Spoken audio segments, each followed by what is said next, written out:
GST అమలు game changer గా మారిందని ముఖ్యమంత్రి చంద్రబాబు నాయుడు అన్నారు.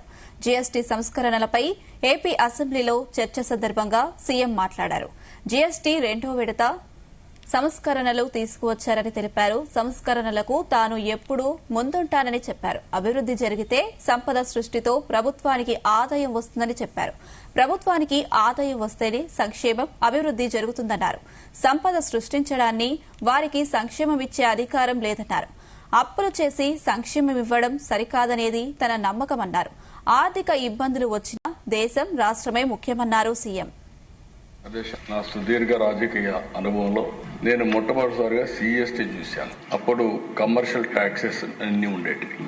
ఆ తర్వాత 94లో నేను ఫైనాన్స్ మినిస్టర్ అయినప్పుడు ఫస్ట్ టైం కొత్తగా యూరోప్ అంతా కూడా కామన్ కరెన్సీ వ్యాట్ ఒకటి వచ్చింది. దాన్ని అధ్యయనం చేయడానికి గవర్నమెంట్ ఆఫ్ ఇండియా ఒక కమిటీ వేసి గ్రూప్ ఆఫ్ చీఫ్ మినిస్టర్స్ని వివిధ దేశాలు యూరోప్ అంతా తిరిగి రమ్మని చెప్పి మమ్మల్ని పంపించారు. అప్పుడు స్టడీ చేశాం. అది వాల్యూ అడిషన్ ట్యాక్స్ వచ్చింది. ఒకప్పుడు ట్యాక్స్ ఏ విధంగా ఉండేదంటే ఒక్కోసారి వేరే రాష్ట్రాల నుంచి వస్తువులు కానీ మన ఇంపార్టెంట్ ప్లేస్కి వస్తే ఎంట్రీ ట్యాక్స్ కూడా వేసేవాళ్ళం.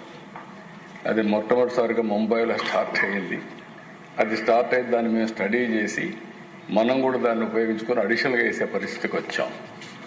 దగ్గర 17 రకాల ట్యాక్సులు, 13 రకాల సర్ఛార్జీలు, ఎప్పుడు వీలైతే అప్పుడు డబ్బులు లేకపోతే ఇంకో ట్యాక్స్ వేయడం, ఇది ఒక అలవాటుగా పెట్టుకొని ట్యాక్స్ అనేది ఒక కాంప్లికేట్ చేసి వదిలిపెట్టాం. అదే